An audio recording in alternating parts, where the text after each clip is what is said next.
बहुत दिनों से कल्ब में आरज़ू और तमन्ना थी कि आप हज़रात के रूबरू नमाज को मौज़ूए गुफ्तगू बनाऊं। इस मकसद को सामने रखकर लब कुशाई की जसारत कर रहा हूँ और मैं अपने आप को बहुत ही खुशनसीब समझता हूँ कि आप जैसे मुअज़्ज़म व मुकर्रम हज़रात के माबैन लब कुशाई का मौका मिला। अल्लाह ताला हमें ज़मा से ज़्यादा अमल पैरा बनाए। खालिकुस समावात बल अर्ज़ में उम्मत मुस्लिमा और अपने हबीब मोहसिने कायनात सल्लल्लाहु अलैहि वसल्लम को बेबहा नेमतों से नवाजा और हमेशा तौबों से सरफराज फरमाता रहा। उन नेमतों में से एक आलावार का तौबा नमाज का तौबा है। इस मुतबर्रक तौबे की फजीलत रोज़े रोशन की तरह आया है। अल्लाह ताला ने हज को फर्ज पर नाज़िल फरमाया, रोज़े को फर्ज पर नाज़िल फरमाया, ज़कात को भी फर्ज पर नाज़िल फरमाया, ईमान को भी फर्ज पर नाज़िल फरमाया, तमाम मैदान को फर्ज पर नाज़िल फरमाया। लेकिन जब नमाज की बारी आई, रब्बे कायनात ने अपने महबूब मोहसिने इंसानियत सल्लल्लाहु अलैहि वसल्लम को फरमाया कि हम आपको एक कीमती तोहफा देने वाले हैं। ये तोहफा बहुत आला है, ये तोहफा बहुत अरबा है और आलावार पैसे को आला ही जगह अता किया जाता है। लिहाजा नमाज को अच्छे इलाही पर बुलाकर अता किया गया। बिरादरान इस्लाम, तौहीद और ईमान के बाद अंबिया अलैहिस्सलाम ने नमाज ही को अहमियत दी, नमाज की तलकीन की है। कुरान में जगह जगह पर अकीमुस्सलाह जिक्र किया गया है। कहीं पर ये अल्फाज जिक्र किए हैं, या अय्युहल्लज़ीना आमनुस्तईनु बिस्सब्रि वस्सलाह।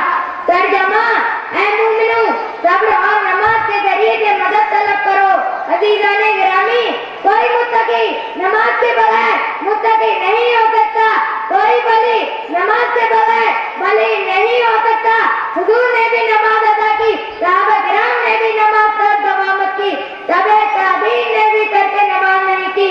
बिरादरान मिल्लत, नमाज से फैसला होता है कौन मुत्तकी, कौन शकी, कौन इंसान, कौन शैतान, कौन मुस्लिम, कौन गैर मुस्लिम। ये इम्तियाज नमाज से ही जाहिर होता है। मैं बगैर हवाले के बात नहीं कहता। मिश्का शरीफ उठाओ, सफा नंबर 58 पर देखो। हज़रत जाबिर रज़ी अल्लाह रिवायत फरमाते हैं कि मोहसिने इंसानियत सल्लल्लाहु अलैहि वसल्लम ने इरशाद फरमाया, बैनल अब्दी व बैनल कुफ्री तर्कुस सलाह। इस हदीस का तर्जुमा है कि बंदे और कुफ्र के दरमियान सिर्फ नमाज का छोड़ना है। और आप सल्लल्लाहु अलैहि वसल्लम ने इरशाद फरमाया, कुर्रतु ऐनी फी सलाह, यानी मेरे आंखों की ठंडक नमाज में है। कि जब बंदा रब्बे कायनात के दरबार में अपना सर हक करता है तो मोहसिने कायनात सल्लल्लाहु अलैहि वसल्लम की आंखों को ठंडक महसूस होती है और नमाज छोड़ने वाले से नबी सल्लल्लाहु अलैहि वसल्लम को तकलीफ महसूस होती है।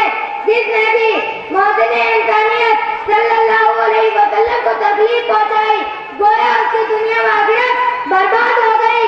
और आप सल्लल्लाहु अलैहि वसल्लम ने इरशाद फरमाया, क़यामत में सबसे पहले नमाज का हिसाब होगा।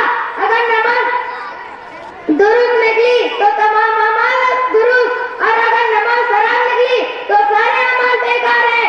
अगर नमाज ही दुरुस्त ना होगी तो सख्ती के साथ इम्तिहान होगा। अल्लाह ताला हमारा इम्तिहान आसान फरमाए। तो आप हजरात में से कौन कौन तैयार है, और मेरी माँ और बहनों में से कौन कौन तैयार है? तो आपसे कोई नमाज नहीं छोड़ेगा। अल्लाह ताला हम सबको नमाज का पाबंद बनाए। वमा अलैना इल्लल बलाग। अस्सलामु अलैकुम व रहमतुल्लाहि व बरकातहू।